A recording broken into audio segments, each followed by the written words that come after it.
எங்கள் வீட்டில் நவராத்திரிக்கு தயாரிக்கிற வெள்ளை காராமணி இனிப்பு சுண்டல் மற்றும் பீச் சுண்டல் சொல்கிறதான தேங்காய் மாங்காய் பட்டாணி சுண்டல்.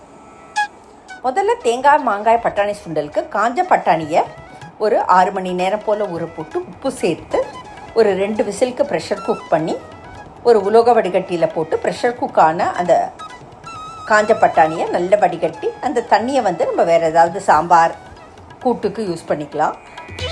மீன்வைல் ஒரு பேனில் cold pressed virgin coconut oil use பண்ணுறேன். ரெடியாக தாளித்து வச்சதான கடுகு, உளுத்தம்பருப்பு, கடலைப்பருப்பு, பச்சை மிளகா, நீட்டமாக மெல்லியதாக அதாவது ஜூலியன் கட் பண்ணதான மாங்காய், தேங்காய் எல்லாம் யூஸ் பண்ண போகிறோம். காலையிலேயே நம்ம தாளித்து வச்சிட்டோம்னாக்கா நம்மளுக்கு ரெடியாக இருக்கும் சாயங்காலம் சுண்டல் செய்ய. கடுகு, உளுத்தம்பருப்பு, கடலைப்பருப்பு கலவை, பச்சை மிளகாய், தேங்காய் சேர்த்து அந்த தேங்காய் எண்ணெயிலேயே அப்படியே சாட்டே பண்ணிக்கிறேன் கொஞ்சமாக. அதுக்கப்புறம் நம்ம நல்லா ப்ரெஷர் குக் பண்ணி உலோக வடிகட்டியில் போட்டு தண்ணி வடிகட்டியதான காய்ந்த பட்டாணியை சேர்க்குறேன். அதை ஒரு பரட்டிட்டு ஜூலியன் கட் பண்ணதான மாங்காய் துண்டுகள், கருவேப்பிலை, கொத்தமல்லி, கொஞ்சமாக உப்பு, ஒரு ஜென்ரஸ் டேஷ் ஆஃப் பெருங்காயம் எல்லாம் சேர்த்து நல்லா ஒன்று சேர வதக்கி எடுத்தோன்னாக்கா பீச் சுண்டல்னு சொல்கிறதான தேங்காய் மாங்காய் பட்டாணி சுண்டல் நம்மளுக்கு தயார். அடுத்தது வெள்ளை காராமணி இனிப்பு சுண்டல்.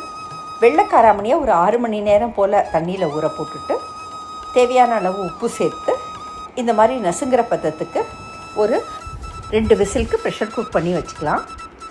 இது இனிப்பு சுண்டல்ங்கிறதுனால நான் இன்றைக்கி நெய் சேர்க்க போகிறேன். கொஞ்சம் நெய் சேர்த்து அதில் தேங்காய் துருவல், ஃப்ரெஷ்ஷாக துருவினதான தேங்காய் துருவலை போட்டு கொஞ்சம் சாட்டே பண்ணிக்கலாம்.